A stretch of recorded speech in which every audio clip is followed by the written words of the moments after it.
Praise lord అందరికీ.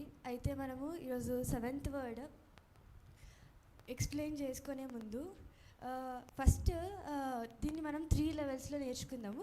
ఎప్పుడులాగా తెర చినిగాను, దాని తర్వాత దేవునికి మన మధ్యలో ఉన్న పాపాలు బట్టి మన మధ్యలో ఉన్న బంధం ఏదైతే వేరు చేయబడిందో అది మళ్ళీ కలిసింది అనేలాగా కాకుండా మనం ఈసారి కొత్తగా నేర్చుకుందాము. అయితే 3 విధాలుగా నేర్చుకుందాం. ఎలా అంటే మొదటిగా 7వ మాట ఒక ప్రత్యేకత, దాని తర్వాత వివరణ, దాని తర్వాత దాన్ని బట్టి 7వ మాట వింటున్నాం సరే, కానీ దాన్ని బట్టి మన జీవితాల్లో ఏం మార్చుకోవాలి అనేది నేర్చుకుందాం.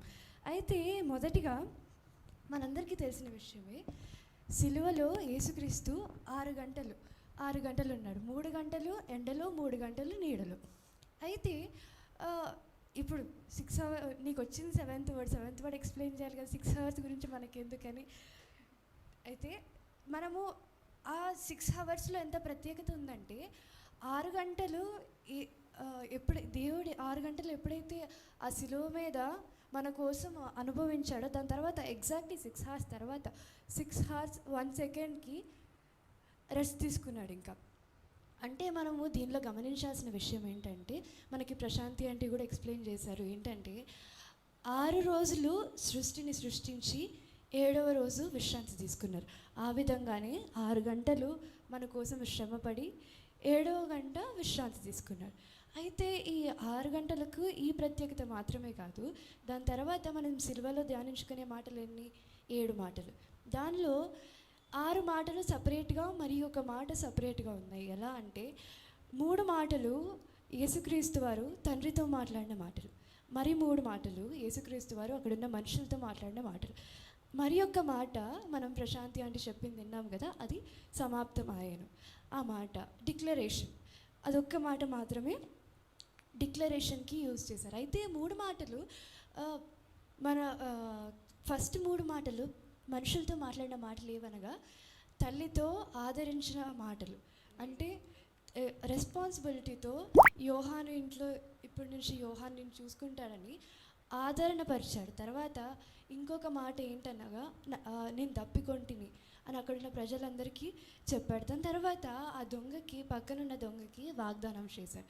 మరి ఒక 3 మాటలు దేవునితో మాట్లాడాడు. ఆ 3 మాటలు ఏంటంటే, ఒకటి, నా చెయ్యి ఎలా విడిచితివి, నా చెయ్యి ఎందుకు వదిలేసావు నువ్వు అనే మాట. ఇంకొక మాట, వీరు ఏం చేస్తున్నారో వీరు ఎరగరు కనుక వీరిని క్షమించుము అనే మాట. మరొక మాట, నేను చెప్పబోయే మాట,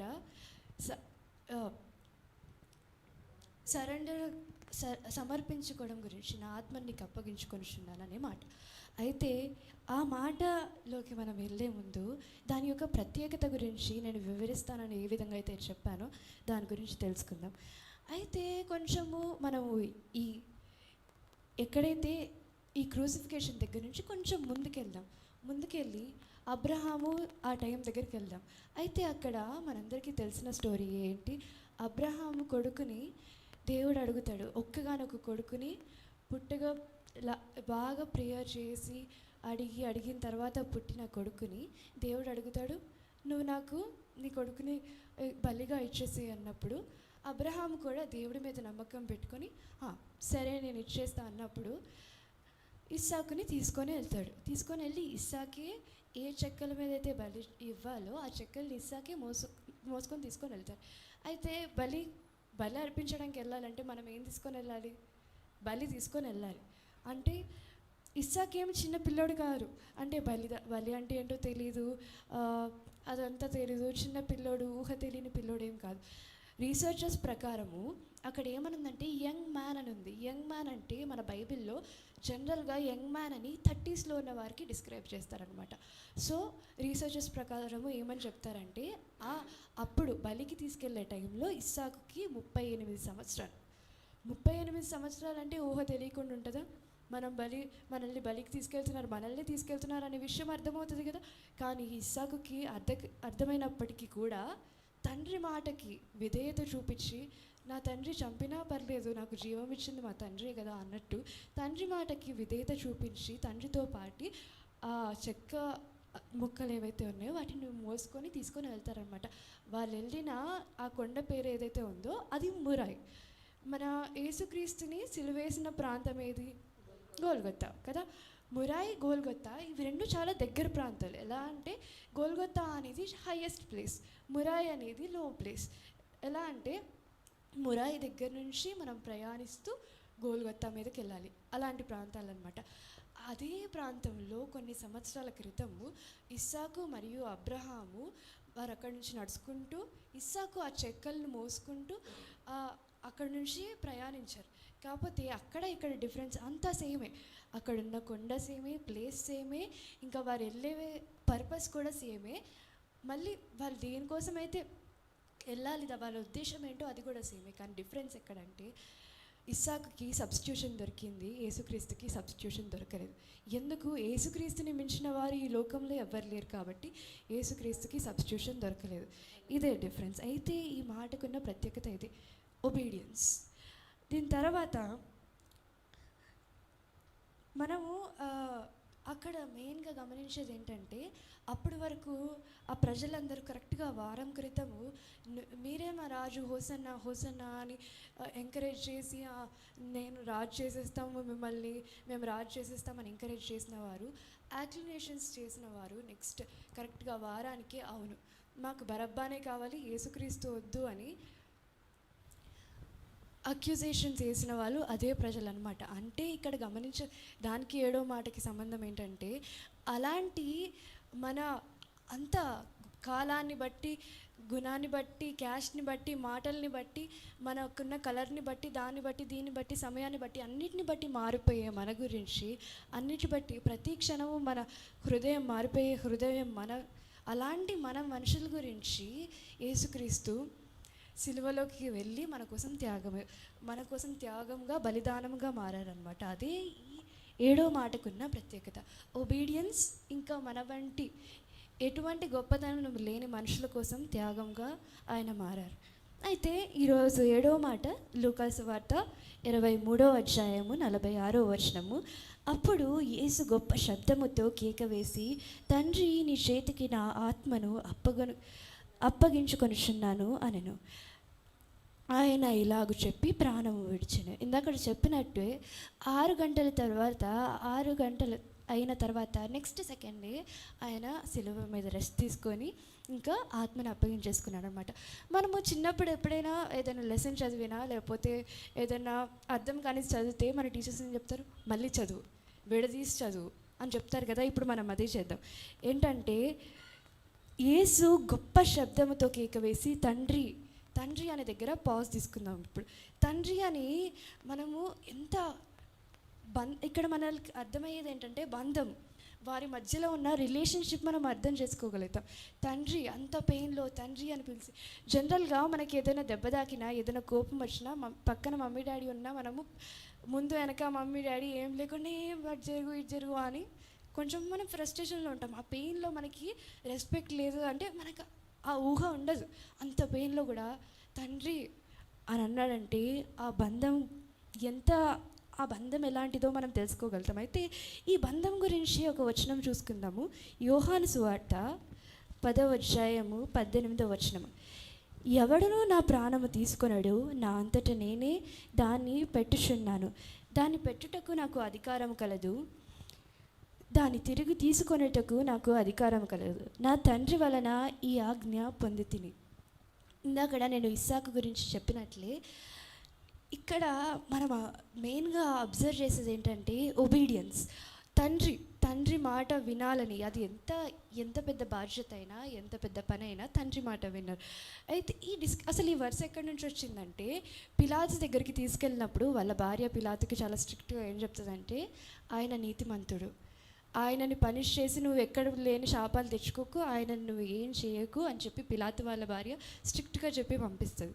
సో పిలాతు ఏం చేస్తాడు? ఇంకా భార్య మాట ఖచ్చితంగా వినాలి కాబట్టి తను ప్రయత్నించే ప్రయత్నాలు ఇంకా A to Z ఎంతవరకు ట్రై చేయగలిగాడో అంతవరకు ట్రై చేసి ప్రజలను ఒప్పించడానికి ట్రై చేసి లాస్ట్కి ఇంకా నీకు ఓకేనా, నేను పనిష్మెంట్ ఇస్తే నీకు ఓకేనా అని యేసుక్రీస్తు వారిని అడిగినప్పుడు యేసుక్రీస్తు వారు చెప్పిన మాట ఇది, నువ్వో లేకపోతే నీ ప్రజలు నా ప్రాణం తీసుకోవట్లేదు, కానీ నా తండ్రి వలన నాకు వచ్చిన ఆజ్ఞని బట్టే నేనే ప్రాణం ఇస్తున్నాను అని చెప్తున్నాడు. అంటే ఇక్కడ మనం గమనించాల్సిన ఇంకొక విషయం ఏంటంటే తండ్రి పట్ల ఉన్న నమ్మకం. అంటే మనం కొన్నిసార్లు మనకి ఏదైనా డిసిషన్స్ మనము ప్రాపర్ డిసిషన్స్ ఎప్పుడు తీసుకోలేము. మనకంటే పెద్దవారు మనకి ఇది ప్రాపర్ డిసిషన్ అని చెప్పినప్పుడు మనం అది ఖచ్చితంగా చేయము. ఎందుకంటే మనకి పెద్దవారి మాట వినడం ఇష్టం ఉండదు కాబట్టి.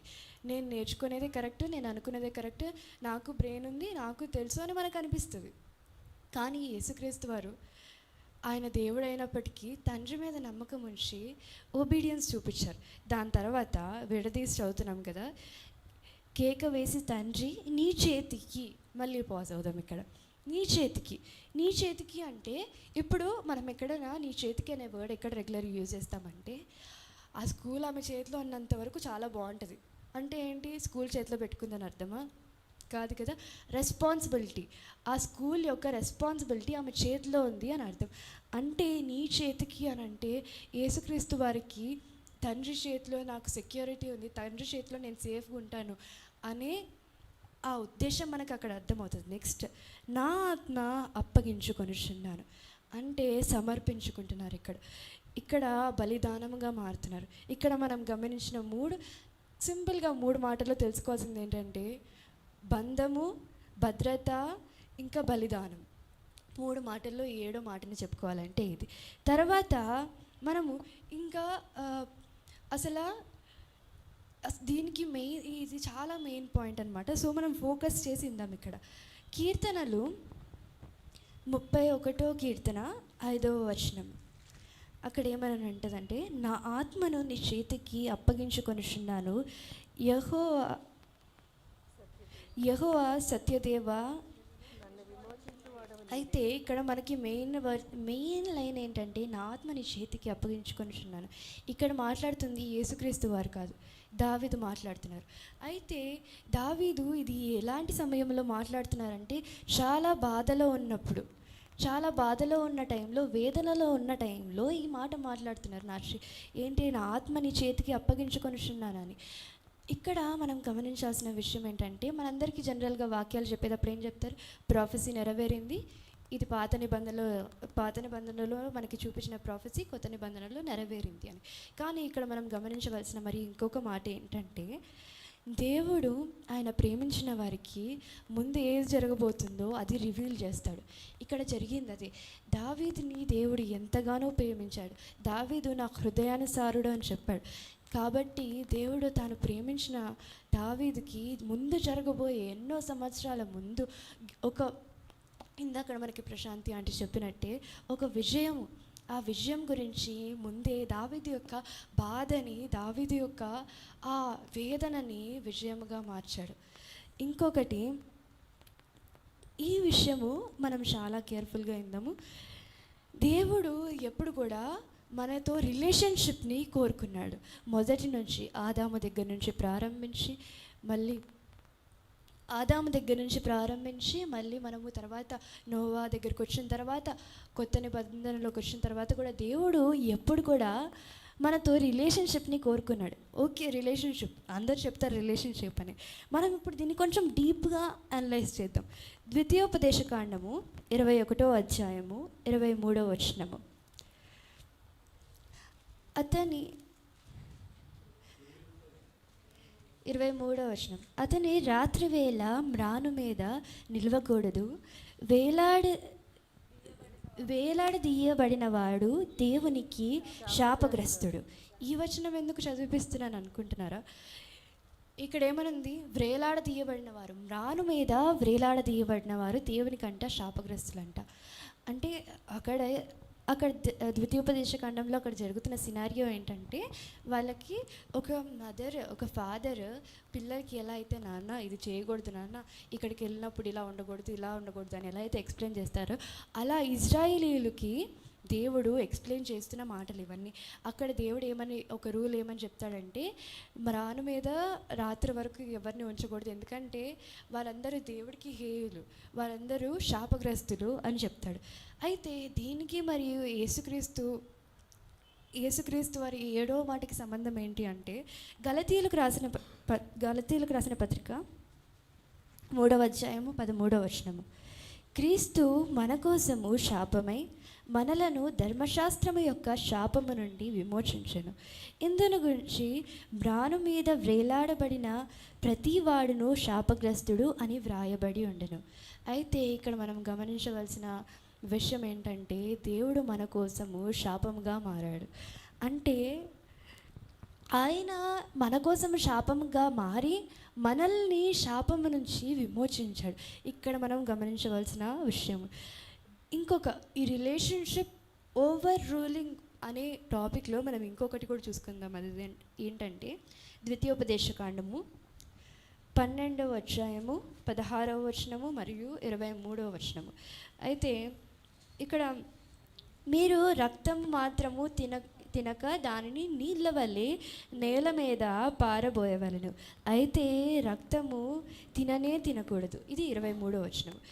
ఇక్కడ ఏమైనా మొత్తము మీరు ఆ ద్వితీయోపదేశకాండము ప్రారంభం నుంచి మీరు గమనించినట్లయితే దేవుడు పదే పదే మనకి చెప్పిన విషయం ఇది.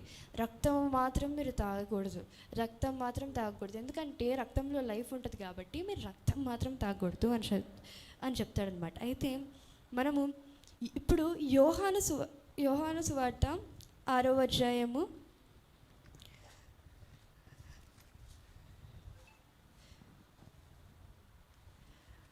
అక్కడ 6వ అధ్యాయంలోకి వెళ్తే మనం గమనించేది ఏంటంటే, ఆయన అక్కడ శిష్యులకి చెప్తాడు ఏంటంటే, మీరు ఇది నా శరీరము నా రక్తము, దీన్ని మీరు తీసుకోండి అని చెప్తాడు. అంటే ఇక్కడ యేసుక్రీస్తు వారు ఏం చెప్తున్నాడు, నా రక్తాన్ని త్రాగమని చెప్తున్నాడు. అంటే అక్కడ ద్వితీయోపదేశకాండంలో మరి ఇక్కడున్న డిఫరెన్స్ ఏంటంటే, అక్కడ మనం గమనించేది మొత్తం రూలింగ్, ఒక భక్తునికి ఉండవలసిన క్వాలిటీస్ అన్నీ దేవుడు మనకి ఎక్స్ప్లెయిన్ చేస్తూ ఉంటాడు. అక్కడ ఇజ్రాయేలీలకి మీరు ఇలా ఉండండి, మీరు ఇలా ఉండొద్దు, మీరు ఇది చేయొద్దు, ఇలా చేసిన వాళ్ళు శాపగ్రస్తులు, ఇలా చేసిన వాళ్ళు మనుషులు, ఇలా చేసిన వాళ్ళకి ఈ బ్లెస్సింగ్స్ ఇవి అనేది ఎక్స్ప్లెయిన్ చేస్తూ ఉంటాడు. ఇక్కడ యేసుక్రీస్తు వారు మన కోసము రూల్స్ అన్నీ బ్రేక్ చేసి ఆయన రిలేషన్షిప్ ఓవర్ రూలింగ్ అనేది మన కోసము తీసుకొని వచ్చాడు. అంటే ద్వితీయోపదేశకాండంలో మనం చూసినట్లయితే మ్రాను మీద వ్రేలాడబడిన వారందరూ శాపగ్రస్తులు. ఆయన మన కోసము ఆయన మన శాపం తీసుకొని ఆయన మనకి బదులుగా శాపగ్రస్తుడిగా మారాడు, మనల్ని విమోచించాడు. అయితే ఇది మనము నోటీస్ చేయాల్సిన విషయం. దాని తర్వాత ఆయన ఎప్పుడు కూడా రాజరికమైన అధికారంను కోరుకోలేదు, కానీ తండ్రి వలన ప్రేమ చూపించాలనే అధికారంను ఎప్పుడు కోరుకున్నాడు. మనం అది ఇక్కడ గమనించగలుగుతాం. దాని తర్వాత నేను చెప్పినట్టే మనము దాని ప్రత్యేకత చూసుకున్నాము. తర్వాత అసలు 7వ మాట అంటే ఏంటి, ఒబీడియన్స్, దాని తర్వాత సరెండరింగ్, ఇవన్నీ ఎక్స్ప్లెయిన్ చేసుకున్నాం. దాని తర్వాత మన జీవితాల్లో మనం మార్చుకోవాల్సిన విషయాలు ఏంటి అనేది నేర్చుకుందాం. అయితే 7వ మాటలో చాలా ఇంపార్టెంట్ ఇది ఏంటంటే, మనము మళ్ళీ ఒకసారి ముందుకెళ్దాము, సంసోను దగ్గరికి వెళ్దాం ఈసారి. అయితే సంసోను ఏం చేస్తాడు, యేసుక్రీస్తు వారు తన ఆత్మని తండ్రికి అప్పగించుకుంటాడు. సంసోను డెలీలాకి తన ప్రాణంని అప్పగించుకుంటాడు. ఎలా అంటే సంసోను డెలీలా ఒళ్ళో పడుకున్నప్పుడు తన గుండు గొరిగిన తర్వాత కూడా సంసోనికి స్పర్శ తెలియలేదు. అంటే ఇక్కడ మనం గమనించాల్సింది ఏంటంటే, సంసోనికి మనం అందరం ఏమని నమ్ముతాం, సంసోనుకున్న పవర్ అంతా ఎక్కడ ఉంటుందని, హెయిర్లో ఉంటుందని నమ్ముతాం కదా. అక్కడ అంటే సంసోనుకున్న శక్తి మొత్తం అంతా పోయేంతవరకు కూడా స్పర్శ తెలియలేదు. ఎందుకు, డెలీలాకి సంసోను సమర్పించుకున్నాడు. ఈ లోకంలో ఉన్న వారికి మనము సమర్పించుకోకూడదు. తర్వాత ఇంకొక ఎగ్జాంపుల్ ఏంటంటే, యాకోబు రాహేలుకి సమర్పించుకుంటాడు. ఎలా అంటే, ఫస్ట్ యాకోబు రాహేలు పెళ్లి చేసుకోవడం కోసం 7 సంవత్సరాలు పనిచేస్తాడు. దాని తర్వాత వాళ్ళ మామయ్య మోసం చేసి లేయాకి పెళ్లి చేసేస్తారు. దాని తర్వాత ఇంకా ఏమి చేయలేక, రాహేలు కోసం ఏమి చేయలేక, ఆ రాహేలుతో ఆ ప్రేమలో ఆ రాహేలు కోసం మరి ఒక 7 సంవత్సరాలు వేస్ట్ చేసుకొని ఏం చేస్తాడు, రాహేల్ని పెళ్లి చేసుకుంటాడు. తర్వాత రాహేల్ దారిలోనే చనిపోతుంది. అయితే మనము ఈ లోకంలో ఉన్న వారికి సమర్పించుకోవడం వల్ల బలము, సమయము, జీవితము మనకి 3 నష్టమే. ఇప్పుడు మనము చూసుకున్న ఎగ్జాంపుల్స్ వల్ల. అయితే ఇక్కడ మనకి దీనికి దానికి కనెక్షన్ ఏంటంటే యేసుక్రీస్తు వారు తండ్రికి సమర్పించుకున్నారు. ఈరోజు నేడే రక్షణ దినం. ఈరోజు మనం కూడా తండ్రికి సమర్పించుకుందాం. ఒక తండ్రి కూడా ఒక ప్రియుని వలె మన కోసము మన హృదయాల దగ్గర నుంచొని ఎప్పుడు డోర్ నాక్ చేస్తూ ఉన్నాడు. ఎప్పుడు నా కోసం డోర్ తెరుస్తావు, ఎప్పుడు ఎప్పుడు నా చేతులతో నేను చూసుకుంటాను, ఎప్పుడు నేను ఈ లోకంలో ఉన్నవారు మనల్ని ఎలా అయితే డెలీలా దగ్గర కానీ యాకోబు దగ్గర కానీ మనం చూసింది ఏంటంటే వారు అంత సమయము ప్రేమించి వారి సమయాన్నే వ్యర్థం చేసుకున్నారు, కానీ వారి శక్తినే వ్యర్థం చేసుకున్నారు, కానీ వారి జీవితాన్ని వ్యర్థం చేసుకున్నారు, కానీ వారు దాన్ని బట్టి సాధించింది ఏదీ లేదు. మేబీ వారి ఈగో సాటిస్ఫై అయ్యి ఉండొచ్చు మేబీ, కానీ ఈగో సాటిస్ఫై అవ్వడం వల్ల వారి జీవితమే నాశనం చేసేసుకున్నారు. సో ఈరోజు దేవుడు మిమ్మల్ని ఆహ్వానిస్తున్నాడు, ఎప్పటి నుంచో ఎదురు చూస్తున్నాడు. ఈ లోకంలో ఇప్పుడు మనకి ఎప్పుడైనా అమెరికా సంబంధం వచ్చాయి, అమెరికా సంబంధం అంటే అస్సలు వదులుకోకూడదు, వెంటనే పెళ్లి చేసేయాలని చదువులు సగంలో ఆపేసి పెళ్ళిళ్ళు చేసేస్తారు కదా. ఎందుకు? అమెరికా సంబంధం సెటిల్ అయిపోతారు, ఇంకేముంది అసలు డోకా లేదు, అంత నా కూతురు హాయిగా ఉంటుంది అనే ఉద్దేశంతో ఈ లోక సంబంధమైన తండ్రి, ఈ లోక సంబంధమైన పిల్లలే ఆలోచించినప్పుడు ఈ భూమినే స్వాస్థ్యముగా కలిగి ఉన్న తండ్రి మనల్ని ఈరోజు ఆహ్వానిస్తున్నాడు. నా ప్రియురాలుగా, నా ప్రియుడిగా నువ్వు ఉంటావా, నాకు సమర్పించుకుంటావా అని. ఈరోజు నేడే రక్షణ దినం. మీరు కూడా ఎవరికైతే సమర్పించుకున్నారో, ఎవరి కోసమైతే మీ సమయాన్ని వ్యర్థం చేసుకుంటున్నారో, లేదా ఏ విషయాన్ని బట్టి అయితే మీ సమయాన్ని వ్యర్థం చేసుకుంటున్నారో దాన్ని పక్కన పెట్టేసి ఈరోజు మనము ఆ ఆహ్వానాన్ని, ఆ ప్రపోజల్ని యాక్సెప్ట్ చేసి ఈరోజు యేసుక్రీస్తుని మన లైఫ్లోకి మనం ఇన్ని రోజులు మనం క్రైస్తవులుగానే ఉండొచ్చు, ఇన్ని రోజులు మనం పుట్టినప్పటి నుంచి క్రిస్టియన్స్ లాగానే ఉండొచ్చు, కానీ మనము ఎవరి కోసమో మన టైం వేస్ట్ చేసుకుంటూ ఉండొచ్చు, దేనికోసమో మనం టైం వేస్ట్ చేసుకుంటూ ఉండొచ్చు. ఈరోజు దేవుడు నిన్ను ఆహ్వానిస్తున్నాడు, ఈరోజు దేవుడిని ప్రపోజల్ పంపిస్తున్నాడు. యాక్సెప్ట్ చేయాల్సిన రోజు నేడే రక్షణ దినం. అయితే ఇంకొక విషయం ఏంటంటే, మనకి ఏదైనా ప్రాబ్లం వచ్చినప్పుడు, ఏదైనా పాపం చేసేయం కానీ, ఏదైనా తప్పు చేసేయం కానీ, చేయకూడని తప్పు ఏదైనా చేసేయం కానీ, మనం ఫస్ట్ ఏం చేస్తామంటే దేవుడికి దూరంగా వెళ్ళిపోతాం. I don't deserve this place అనుకుంటాం మనము. నాకు దేవుడి దగ్గరికి నేను వెళ్ళలేను, నేను ఇంత పాపం చేశాను, ఇంత తప్పు చేశాను, దేవుడి దగ్గరికి వెళ్ళే అర్హత నేను కోల్పోయాను అని మనం అనుకుంటాం. కానీ మనం గుర్తుంచుకోవాల్సిన విషయం ఏంటంటే, మనము we don't have to run away from God, we have to run to God. మనకి ఏదైనా వచ్చినప్పుడు మనము దేవుడి దగ్గరికి వెళ్ళి దేవునికి మనల్ని సమర్పించుకోవాలి. దాని తర్వాత ఏ విధంగా అయితే శిలువ మీద యేసుక్రీస్తు వారు నా ఆత్మను నీకు అప్పగించుకొనుచున్నాను అని అప్పగించుకున్నాడు, అలానే రోజు పొద్దున మనం లెగిసినప్పుడు ఈ రోజంతా జరగబోయే కార్యక్రమాలన్నింటిలో మీరే మాతో తోడై ఉండండి, నన్ను నీకు అప్పగించుకుంటున్నాను అని రోజు మార్నింగ్ మనము దేవునికి మన రోజుని, మన సమయాన్ని అప్పగించుకున్నట్లయితే మన జీవితాలు మారుతాయి. అయితే ఇప్పుడు మనం కంక్లూజన్కి వచ్చేద్దాం. అసలు ఇంతవరకు నేర్చుకున్నది ఏంటిది అనేది చూసుకుందాం. ఫైనల్గా 7వ మాటలో మనం నేర్చుకునేది ఏంటంటే, తండ్రి ఇంకా కుమారుడి మధ్యలో ఉన్న సన్నిహిత్యం వలన కలిగిన సహనంతో కూడిన సమర్పణ, ఇది జరిగింది శిలువ మీద. మనం దీన్ని బట్టి నేర్చుకోవాల్సింది ఏంటంటే, దేవుడు ఎలా అయితే దావీదు నా ఆత్మని నీకు అప్పగించుకొనిచున్నాను అని కీర్తనలో ఎలా అయితే రాశారో, ఆ విధంగానే దేవుడు తను ప్రేమించిన వారికి జరగబోయే కార్యక్రమాలన్నింటినీ రివీల్ చేస్తాడు. దాని తర్వాత యేసుక్రీస్తు రూలింగ్ని కోరుకోలేదు, కానీ రిలేషన్షిప్ని కోరుకున్నాడు. మనము ఎక్కడ చూసినా కూడా నువ్వు నేను చెప్పిన మాట వినాలి, నువ్వు ఇలా చేస్తేనే నా దగ్గర ఉండి, లేకపోతే వద్దు. వేరే దేవుళ్ళు కూడా ఇన్ని కొబ్బరికాయలు కొట్టాలి, ఇన్ని ఇది చేయాలి, ఈ పాపానికి ఇది, అది ఇది ఇది అని ఉంటుంది, కానీ యేసుక్రీస్తు వారు జస్ట్ నువ్వు అన్నీ వదిలేసే, నీ మీదున్న భారం అంతా పక్కన పెట్టేసి నా దగ్గరకు వచ్చేసే, ఇంకేం కావాలండి. ఒక హస్బెండ్ వచ్చి నువ్వు జాబ్ వదిలేసి నువ్వు జస్ట్ చిల్ అవ్వు ఇంట్లో కూర్చొని, నేనే సంపాదించి నీకు ఏది కావాలంటే తీసుకొస్తా అంటే, నాకొద్దు, నేను ఎందుకంత హాయిగా ఉంటా, నేను కష్టపడతాను ఎవరైనా అనుకుంటారా? మంచి ఆపర్చునిటీ వస్తే యాక్సెప్ట్ చేస్తాం కదా. ఈరోజు మనల్ని దేవుడు ఆహ్వానిస్తున్నాడు. తర్వాత ఏంటంటే, ఇందాక చెప్పినట్లే రోజు మార్నింగ్ మనల్ని మనము సమర్పించుకోవాలి. దాని తర్వాత ఏదైనా తప్పు చేసినప్పుడు మనము దేవుని దగ్గర నుంచి పారిపోవద్దు, కానీ దేవుడి దగ్గరికి వెళ్ళాలి. ఈ చిన్న వాక్యము దేవుడి దీవించును గాక. ఆమేన్.